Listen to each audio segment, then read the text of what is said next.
बच्चों बच्चों मैं हूँ प्रियंका सा और स्वागत करती हूँ आपका एक बार फिर से अपने YouTube channel math with Priyanka पे।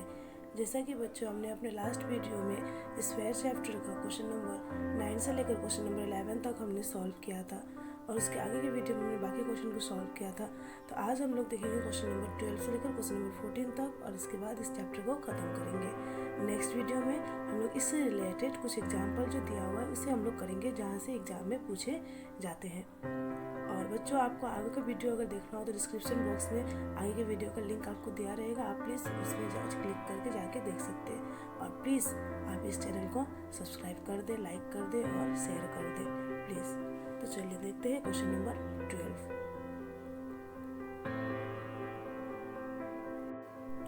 देखते हैं क्वेश्चन नंबर 12 में क्या कहा गया है। एक धातु का गोलक का ऊपरी तल, एक धातु का गोलक है और उसका ऊपरी तल को इस प्रकार काट लिया गया कि नए गोलक के वक्र तल का क्षेत्रफल पहले गोलक का आधा होगा। नए गोलक का जो वक्र तल का क्षेत्रफल होगा वो पहले गोलक के वक्र तल के क्षेत्रफल का आधा होगा। तो हमें क्या करना है, कटे भाग के आयतन के साथ, जो कटा भाग जो होगा उसके आयतन के साथ हमें शेष गोलक के आयतन का अनुपात ज्ञात करना है। फिगर से हम समझने की कोशिश करते हैं। ये है हमारा एक बड़ा सा गोलक, ठीक है। तो इस बड़े से गोलक को ऊपरी भाग को कुछ इस प्रकार काटा गया, कुछ इस प्रकार से काटा गया कि ये भी एक क्या हो गया, गोलक ही बन गया, ठीक है। अब क्या बोला गया है कि ये जो कटा हुआ जो गोलक है ना, इसका वक्रतल का क्षेत्रफल इसके वक्रतल के क्षेत्रफल का आधा होगा। ऑब्वियसली थोड़ा छोटा बना है, बड़ा बनना चाहिए था। तो इसके वक्रतल का क्षेत्रफल इसके क्षेत्रफल से क्या होगा, आधा होगा। इसका क्षेत्रफल आधा होगा, इसका ज़्यादा होगा। अगर मान लीजिए इसका क्षेत्रफल, बड़े से गोलक का क्षेत्रफल 40 है तो इसका कितना होगा, 20। आई होप इतना समझ में आया होगा। और नेक्स्ट क्या बोला है, नेक्स्ट में कटे भाग के आयतन के साथ, ये जो है कटा भाग का आयतन, इसका आयतन निकालना होगा। आयतन के साथ शेष गोलक का आयतन, शेष गोलक का आयतन ये वाला जो है हमारा शेष गोलक का आयतन, उसका हमें अनुपात निकालना होगा। तो शेष गोलक का आयतन का अनुपात, आयतन निकालने के लिए हमें क्या करना होगा, पूरे गोलक का आयतन निकालेंगे, फिर उसमें से छोटे गोलक के आयतन को माइनस कर देंगे तो हमारा शेष गोलक का आयतन आ जाएगा। इसी तरह से हमें इसे करना है। चलिए सॉल्यूशन करते हैं। आई होप आपको फिगर से थोड़ा बहुत समझ में आया होगा। हमें देखिए दोनों का अर्धव्यास भी हमें नहीं दिया हुआ है, तो हम इसका अर्धव्यास, छोटे जो गोलक है कटे गोलक का अर्धव्यास को आर मानते हैं और इसके गोलक को इसके अर्धव्यास को हम लोग कितना मानते हैं, कैपिटल आर। और थोड़ा सा फिगर इस तरह से कुछ बना लेते हैं, ठीक है। छोटे गोलक का अर्धव्यास कितना है, कटे हुए गोलक का अर्धव्यास स्मॉल आर, और बड़े गोलक का जो हमारा मेन गोलक है उसका अर्धव्यास है कैपिटल आर। तो यहाँ पे लिखते हैं, माना कि बड़े गोलक का अर्धव्यास, माना कि बड़े गोलक का अर्धव्यास कितना है, आर इकाई। देखिए हमें यूनिट भी नहीं दिया हुआ है, मीटर सेंटीमीटर कुछ नहीं कहा गया है, तो इसलिए हम लोग इसे क्या मानेंगे, आर इकाई मानेंगे। उसी तरह आप कटे हुए गोलक का आयतन अर्धव्यास तथा कटे हुए गोलक का अर्धव्यास, इसे भी हम लोग उसी तरह से इसे मानेंगे स्मॉल आर, और इसको भी लिखेंगे हम लोग इकाई, क्योंकि हमें यूनिट नहीं दिया हुआ है। और क्वेश्चन में हमें क्या बोला गया है कि छोटे गोलक के वक्रतल का क्षेत्रफल वो बड़े गोलक के वक्रतल के क्षेत्रफल का आधा होगा।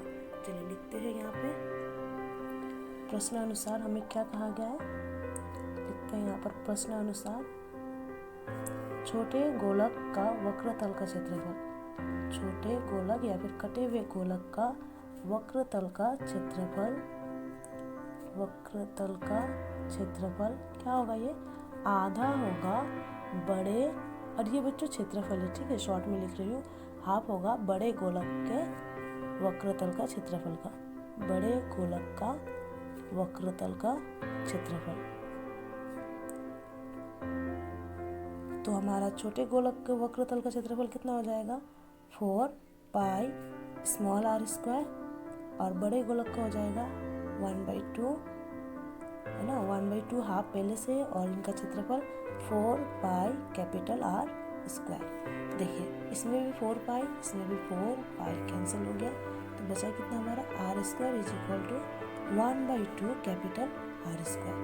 तो बच्चों में इसको 2r square is equal to capital R square लिख सकती हूँ, है ना।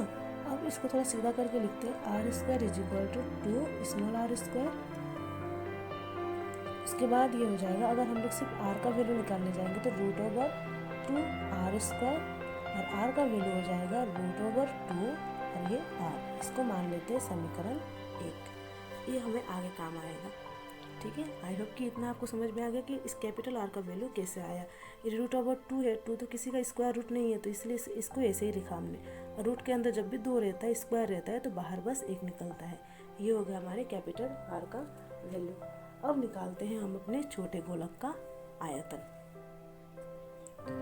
देयरफॉर छोटे गोलक का आयतन कितना होगा?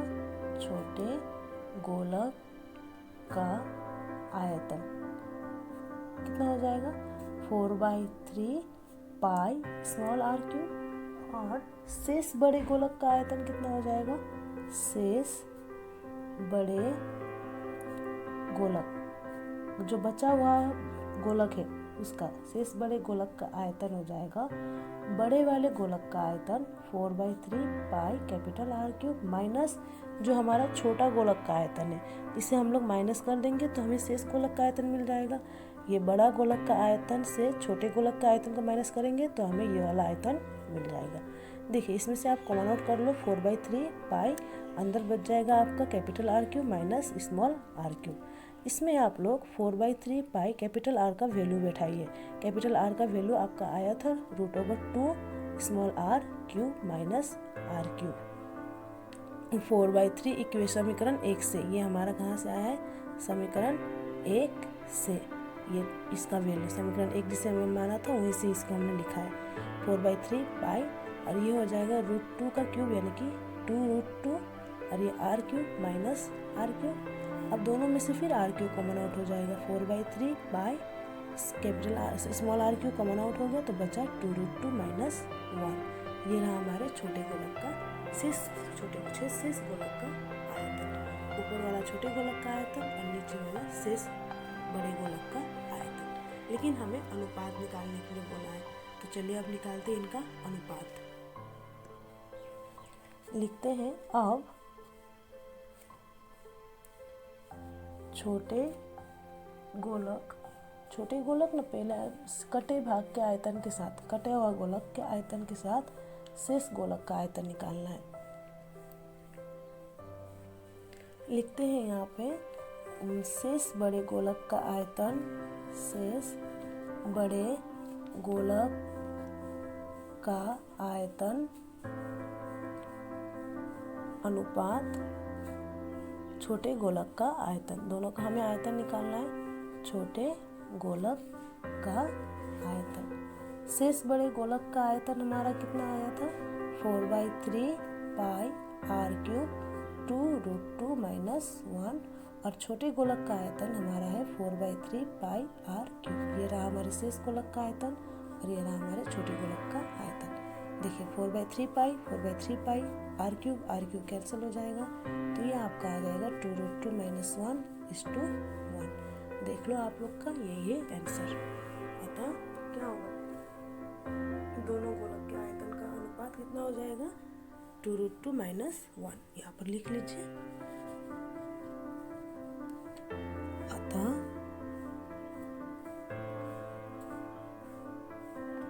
कटे भाग के आयतन के साथ शेष गोलक का आयतन का अनुपात आयतन के साथ शेष गोलक के आयतन का अनुपात 2√2 माइनस 1:1 होगा। ये रहा हमारा आंसर क्वेश्चन नंबर 12 का। आई होप आपको समझ में आया होगा, नहीं आया तो मुझे जरूर पूछिएगा। नेक्स्ट करते हैं क्वेश्चन नंबर 13। देखते हैं क्वेश्चन नंबर 13 में क्या कहा गया है। 14 सेंटीमीटर अर्धव्यास वाले एक भूगोलक के अक्ष का वक्रतल में 0.7 सेंटीमीटर अर्धव्यास वाले 2 छिद्र किए गए। भूगोलक के गोलाकार भाग के पत्तर का क्षेत्रफल हमें ज्ञात करना है। तो बच्चों आप लोग सबसे पहले तो अपना बुक में देखिए 13 नंबर क्वेश्चन जो है उसमें 14 सेंटीमीटर व्यास दिया हुआ है। वो व्यास नहीं होगा, अर्धव्यास होगा, तभी हमारा आंसर जो है वो सही आएगा। अगर उसको आप लोग अर्धव्यास लेकर बनाएंगे तो आपका आंसर नहीं आएगा, तो इसीलिए वो अर्धव्यास होगा। तो 14 सेंटीमीटर एक भूगोलक है, एक हमारा गोलक है, ठीक है। इस तरह से एक बड़ा सा गोलक है, ये हो गया हमारा गोलक। और इसका आपको क्या बोला गया है, 14 सेंटीमीटर जो है ये हमारा अर्धव्यास है। इसका अर्धव्यास कितना है, 14 सेंटीमीटर। इस भूगोलक के अक्ष का वक्रतल में, इसके वक्रतल में, वक्रतल ये और ये है ना, यहाँ पर क्या किया गया, 2 छेद किया गया, कुछ इस तरह से यहाँ पर 2 छेद किया गया। ये गोल नहीं है, ये वृत्त है, याद रखिएगा। ये गोलक नहीं है, जब छेद करेंगे तो गोलक नहीं होता, वो एक वृत्त होता है, सर्कल, ठीक है। तो ये जो है ये छेद किया गया है और इनका अर्धव्यास कितना है, 0.7। यहाँ पे छोटा सा लिख लीजिएगा आप लोग, 0.7 सेंटीमीटर छेद किया गया है। अब हमें निकालना है भूगोलक के गोलाकार भाग के पत्तर का क्षेत्रफल निकालना है। चलिए निकालने की कोशिश करते हैं। यहाँ पर क्या दिया हुआ है हमें, भूगोलक का अर्धव्यास। सॉल्यूशन लिखते हैं, भूगोलक का अर्धव्यास। भूगोलक का अर्धव्यास है हमारा 14 सेंटीमीटर। इसे हम लोग मानते हैं कैपिटल आर। भूगोलक के अर्धव्यास को हमने कैपिटल आर माना। और प्रत्येक वृत्ताकार छिद्र, ये जो छिद्र है ये हमारा वृत्ताकार है। प्रत्येक वृत्ताकार छिद्र, 2 छिद्र है ना, प्रत्येक वृत्ताकार छिद्र का अर्धव्यास कितना दिया हुआ है, प्रत्येक वृत्ताकार छिद्र का अर्धव्यास, इसे हम लोग स्मॉल आर मानते हैं। ये दिया हुआ है हमारा 0.7 सेंटीमीटर। अब हमें क्या बोला गया है कि इनके गोलाकार भाग के पत्तर का क्षेत्रफल हमें निकालना है। तो इसके गोलाकार भाग के पत्तर का क्षेत्रफल निकालने के लिए हम लोग क्या करेंगे, इसके संपूर्ण क्षेत्रफल से इन 2 वृत्तों के क्षेत्रफल को माइनस कर देंगे, तब जाके हमें इसका पत्तर का क्षेत्रफल निकल के आ जाएगा। चलिए निकालते हैं। Therefore, भूगोलक के पत्तर का क्षेत्रफल बराबर क्या होगा, भूगोलक के संपूर्ण तल का क्षेत्रफल, भूगोलक के संपूर्ण तल का क्षेत्रफल माइनस 2 गुना क्या हो जाएगा, जो प्रत्येक वृत्ताकार छिद्र का क्षेत्रफल, 2 गुना, 2 छिद्र है इसलिए 2 से हम लोग मल्टीप्लाई कर रहे हैं, प्रत्येक वृत्ताकार छिद्र का क्षेत्रफल इक्वल टू देते हैं भूगोलक के संपूर्ण तल का क्षेत्रफल। ये कितना हो जाएगा, 4 पाई आर, कैपिटल आर स्क्वायर, क्योंकि इसका जो भूगोलक का जो आर है वो कैपिटल आर है, और 2 इंटू प्रत्येक वृत्ताकार छिद्र का क्षेत्रफल। आई होप कि आपको वृत्त का क्षेत्रफल का फॉर्मूला याद होगा, उसका होता है pi r square, small are square, क्योंकि इसका अर्धव्यास को हमने आर स्मॉल आर माना हुआ है। तो इसमें से आप क्या करो कि 2 पाई कॉमन आउट कर लो, 2 पाई कॉमन आउट कर लीजिएगा, तो यहाँ पे बच जाएगा 2 कैपिटल आर स्क्वायर और यहाँ पे बचेगा स्मॉल आर स्क्वायर। तो ये हो जाएगा आपका 2 इंटू 22/7 इंटू 2 इंटू आर कितना है हमारा कैपिटल आर 14 का स्क्वायर माइनस स्मॉल आर जो है वो हमारा 0.7 का स्क्वायर। तो ये हो जाएगा आपका 2 इंटू 22/7 इंटू 2 इंटू ये 196 हो जाएगा, 14 का स्क्वायर होता है 196 माइनस 0.7 का स्क्वायर आपका हो जाएगा 0.49, ठीक है। और इसको कीजिए 2 इंटू 22/7 इंटू ये हो जाएगा 2 6 12, 2 9 18 और 119, 202 3 माइनस 0.49। अब माइनस कीजिए 392 से 0.49 को, चलिए माइनस करके देखते हैं कितना आता है। क्या करना है हमें, 392 से माइनस करना है किसको, 0.49 को। तो आप क्या कीजिए, पॉइंट लिखिए, इधर 2 0 रखिए, पॉइंट के सीधा पॉइंट, और ये 49।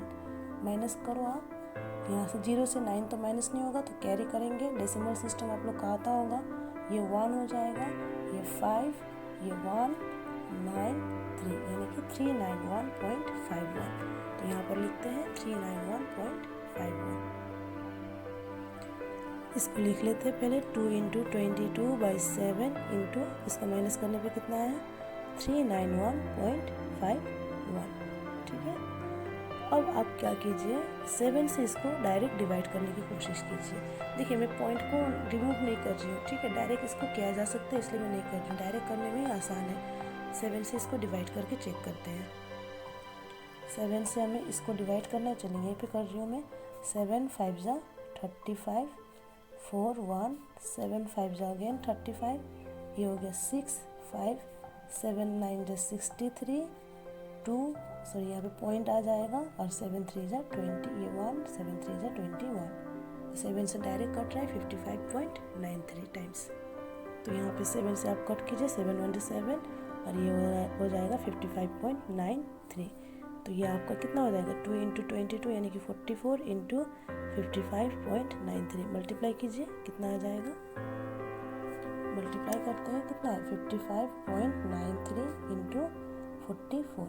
4 3 जा 12, 4 9 जा 36 and 1 37, 4 5 जा 20 and 2 22, सॉरी 23, 4 5 जा 20 and 2 22। फिर इसी तरह से 2 2 3 7 2 हो जाएगा, 2 9 10 6 4 2। पॉइंट के बाद 2 नंबर है, तो ये 2, यानी कि 2 को मल्टीप्लाई करने पे कितना आ गया 2460.92 सेंटीमीटर स्क्वायर। ठीक है बच्चों, तो ये है हमारा आंसर। तो हमारा जो भूगोलक के पत्थर का क्षेत्रफल कितना हो जाएगा 2460.92 वर्ग सेंटीमीटर हो जाएगा। यहाँ पर लिखते हैं अतः भूगोलक के गोलाकार भाग के पत्थर का क्षेत्रफल 2460.92 सेंटीमीटर स्क्वायर होगा। तो ये रहा हमारा आंसर, क्वेश्चन नंबर 20। बचाए हमारा लास्ट क्वेश्चन आज का, क्वेश्चन नंबर 14। ये काफ़ी आसान है, इसको आप लोग खुद भी कर सकते हो। क्वेश्चन देखते हैं क्वेश्चन नंबर 14 में क्या कहा गया है। 8 सेंटीमीटर अर्धव्यास वाले एक ठोस लोहे के गोलक को गलाकर 1 सेंटीमीटर अर्धव्यास वाले कुछ ठोस गोलक तैयार किए गए।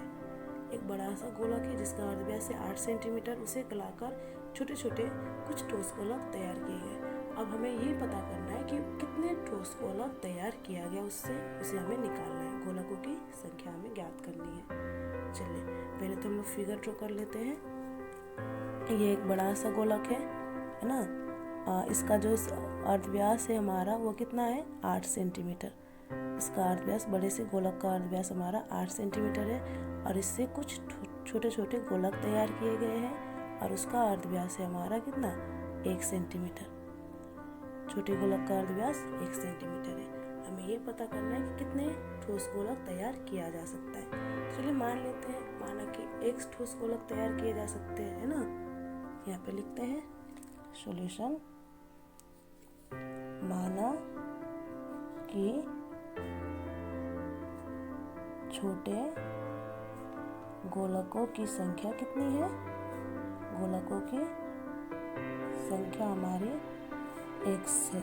देखिए जब इसको गला के ये छोटे छोटे गोलक बनाए जा रहे हैं, तो ये बड़े से गोलक का आयतन और जो हमारे छोटे गोलक का आयतन होगा वो आपस में बराबर होगा। ये तो आपको पता होगा। एक छोटे गोलक का आयतन, जितने छोटे गोलक होंगे उनका आयतन और बड़े गोलक का आयतन आपस में बराबर होगा। और हमें क्या क्या दिया हुआ है, बड़े गोलक का